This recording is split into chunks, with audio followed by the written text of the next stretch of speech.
सोच करके देखिए, ऐसी कंपनी, एक ऐसा कंपनी जो कभी कभी दिवालिया होने की कगार पर पहुंच गया था, लेकिन फिर वही कंपनी, वही शेयर लाखों निवेशकों की उम्मीद बन गया, जिसने कुछ सालों में ज़बरदस्त वापसी करके लोगों का जो है शानदार रिटर्न प्रोवाइड किया लोगों को। और फिर अचानक अचानक क्या हुआ, फ्राइडे नाइट बाज़ार बंद होने के बाद एक ऐसी खबर सामने आती है, ऐसी न्यूज़ आती है, जिससे पूरा का पूरा जो स्टॉक मार्केट है जो चर्चा में है ना, शुरू हो गया फिर से। ठीक है, सेबी ने क्या किया भाई, सुज़लॉन एनर्जी पर लगभग 29 करोड़ का जुर्माना लगा डाला है, 29 करोड़ का। ठीक है, आरोप क्या लगा इन पर, ये मैं आप लोगों को बताता हूँ। तो देखो, कंपनी के जो पुराने अकाउंट्स में गड़बड़ी के सवाल हैं, पुराने, ठीक है, नए नहीं, मुनाफे को बड़ा चढ़ा करके दिखाया गया है, ये आरोप है। और कंपनी के बीच ना पैसे को घुमाने की बात सामने आई है।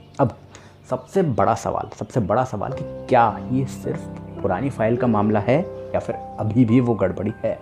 तो भाई सोमवार को, मंडे को, सुज़लॉन का जो शेयर है इसमें बड़ी हलचल देखने को मिल सकती है। ठीक है, आज अपन इसकी पूरी कहानी को आसान भाषा में समझेंगे, हर एक डिटेल को जानेंगे, है ना। और आखिर में ये पूरा मामला क्या है, ये 96 पन्नों की जो रिपोर्ट है इसमें ऐसा क्या लिखा हुआ है जिसमें इन्वेस्टर्स को बहुत ज़्यादा ध्यान जो है ना अट्रैक्ट कर रहा है। ठीक है, अब देखो फ्राइडे नाइट आखिर ऐसा हुआ क्या।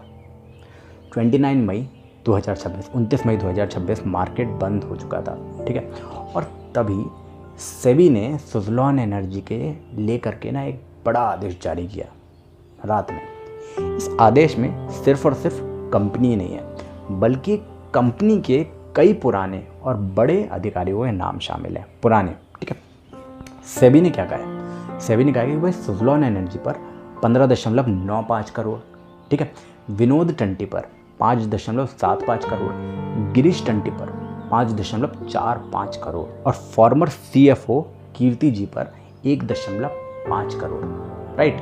उसके बाद हो गया अमित अग्रवाल पर 30 लाख। ये सब जुर्माना लगा हुआ है भाई।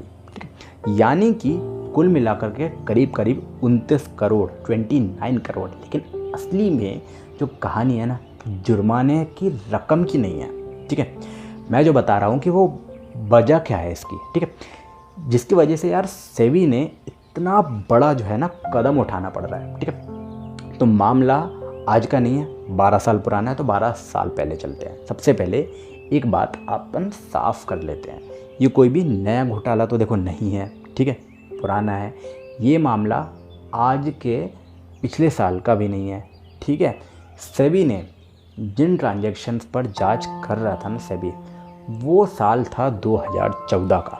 2014 के उस पर जुर्माना लगाया, यानी कि लगभग 12 साल पुरानी कहानी है ये, 12 ईयर्स।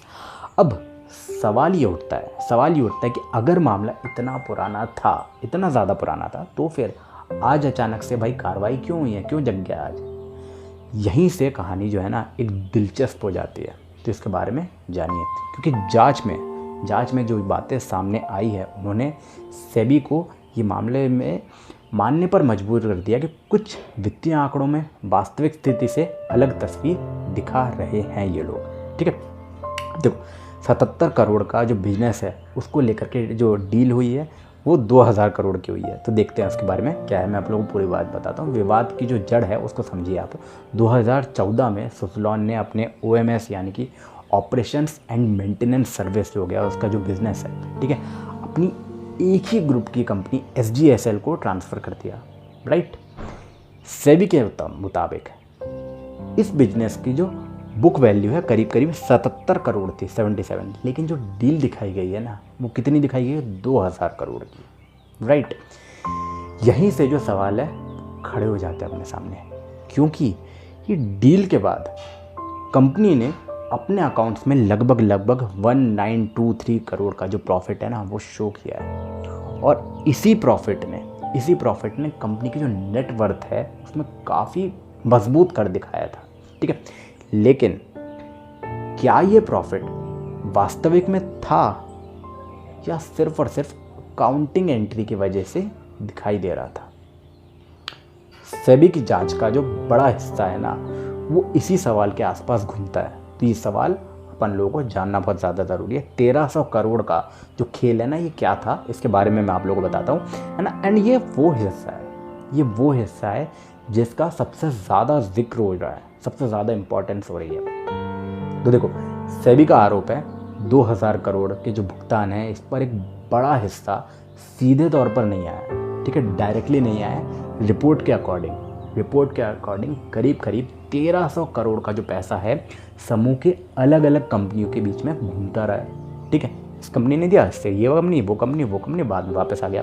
ये कंपनी का जो पैसा है ना, कहाँ निकला है, दूसरे में गया है, ठीक है, फिर तीसरे में चला गया, तीसरे से चौथे में चला गया, और आखिर में इसी ग्रुप के अंदर ही रहा है, ठीक है। अब देखो, सेबी का कहना क्या है, सेबी का कहना है कि भाई ऐसा प्रभाव बन चुका है ना, ये जो है भुगतान इसी के अंदर ही अंदर हुआ है, और यही वजह है कि रिपोर्ट में सर्कुलर फंड मूवमेंट जैसा शब्द इस्तेमाल हो। सर्कुलर फंड मूवमेंट आपको नाम से समझ में आ रहा होगा, ठीक है। एक ही एक्ट में मुनाफा दिखाया गया है, बार बार, लेकिन ये कहानी है ना, यहीं से ख़त्म नहीं होती है, ठीक है। सेबी के अकॉर्डिंग बाद में SGSL के जो मौजूदा हिस्सेदारी के जो समूह है वो दूसरी कंपनी में ट्रांसफ़र किया हुआ है, राइट। और इसी ट्रांजैक्शंस के जो बीच है ना, करीब 830 करोड़ की अतिरिक्त फ़ायदा शो हुआ है, ठीक है। यहीं से सेबी ने सवाल उठा डाला, ठीक है, क्या एक ऐसे आधार पर अलग अलग जो प्रॉफिट बुक किया गया है, तो क्या ये सही है या फिर गलत है, ये इल्ज़ाम लगा डाला, ठीक है। तो इन्वेस्टर्स को जो वास्तविक स्थिति से ज़्यादा मजबूत तस्वीर जो है दिखाई गई है ना, तो भाई ये सही है कि गलत है, ठीक है। यहीं से ये जो सवाल है पूरे मामले को इतना बड़ा बनाता जा रहा है, ठीक है, और ये बहुत ज़्यादा इम्पॉर्टेंट बन जाता है, ठीक है, क्योंकि बड़ा मुद्दा है। जांच के दौरान सेबी ने सिर्फ और सिर्फ प्रॉफिट वाले मामले को नहीं देखा, पूरी चीज़ को देखा है। एक विदेशी यूनिट जो कि जुड़ी हुई थी, है ना, फाइनेंशियल लायबिलिटी आप जिसको कह सकते हो, इसकी भी पूरी तरीके से जांच हुई है, ठीक है। रिपोर्ट के अकॉर्डिंग करीब 569 मिलियन डॉलर्स की संभावित देनदारी हुई है, ठीक है। तो ये सारी चीज़ों का खुलासा सामने आया है, राइट। अब देखो, सेबी का कहना क्या है, सेबी का कहना है कि भाई इन्वेस्टर्स को कंपनी की पूरी फाइनेंशियल एक्सपोजर की जो जानकारी है ना, उसी रूप में नहीं मिली है जैसे उन लोगों को मिलनी चाहिए थी। यानी कि मामला सिर्फ और सिर्फ प्रॉफिट का तो देखो नहीं है, राइट, ट्रांसपेरेंसी का भी ये मामला सामने आ रहा है, राइट। मंडे को निवेशक किन चीज़ पर नज़र रखेंगे, सबसे बड़ा सवाल है ये, राइट। मंडे को क्या होगा स्टॉक का, है ना। अब जवाब ये आता है कि भाई इसके आसपास तो देखो मंडे को ही पता चलेगा, लेकिन स्टॉक मार्केट किन चीज़ों पर नज़र रखता है, ठीक है। अब देखो, क्या कंपनी ये पूरे आदेश का आधिकारिक प्रभाव प्रक्रिया क्या देती है, कंपनी की तरफ से अभी तक कोई डिस्क्लोजर नहीं आया है, ठीक है।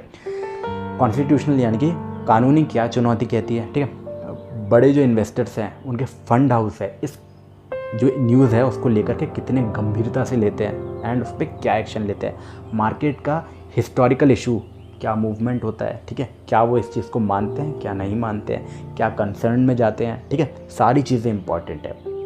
इन्वेस्टर्स इस खबर पर नज़र तो देखो रखने वाले हैं, ठीक है। आने वाले दिनों में मुद्दा इसको कितना बड़ा बनाता है या कितना छोटा बनाता है, ये टाइम बताएगा, ठीक है। एक तरफ रिन्यूएबल एनर्जी सेक्टर की बहुत ज़्यादा तेज़ी है, स्टॉक में बहुत ज़्यादा तेज़ी है, दूसरी तरफ सेबी का ये बड़ी कार्रवाई हो डाली है, ठीक है। बीच में लाखों इन्वेस्टर्स की इस पर निगाह है। फिलहाल इतना तय है कि भाई मंडे को सुज़लॉन एनर्जी उन शेयर्स में शामिल होगा जिसमें बहुत ज़्यादा हलचल होने वाली है, ठीक है। स्टॉक मार्केट के नज़र वाले स्टॉक्स हैं ये, लेकिन बाजार इस खबर को किस तरीके से पढ़ता है ये तो भाई टाइम ही बताएगा, राइट। आने वाले ट्रेडिंग सेशन में सारी चीज़ें पता चल जाएंगी, सारी अपडेट आपको इस चैनल पर मिलती रहेंगी कि क्या ये पुरानी फाइल का मामला है और क्या नहीं है। या फिर देखो, एक हो सकता है कि भाई बड़ा कॉर्पोरेट का गवर्नेंस सिग्नल भी हो सकता है ना। अपनी राय आपको क्या लगता है, आप ज़रूर कमेंट करके बताइए, राइट। एंड ऐसी ही गहरी न्यूज़ के लिए आप बिल्कुल चैनल को सब्सक्राइब कर सकते हैं। मैं आपको पहले ही बता दूं कि भाई हम कभी भी आपको बाइंग और सेलिंग की टिप प्रोवाइड नहीं करते हैं, ठीक है। तो अगर आप चैनल पर नहीं हो तो सब्सक्राइब ज़रूर कर लीजिए, वीडियो को उन लोगों के साथ शेयर करिए जिन्होंने सुज़लॉन का स्टॉक रखा हुआ है। अपन मिलेंगे अपने अगले वीडियो में, तब तक के लिए बाय बाय, जय श्री राम, राधे राधे, हर हर महादेव दोस्तों।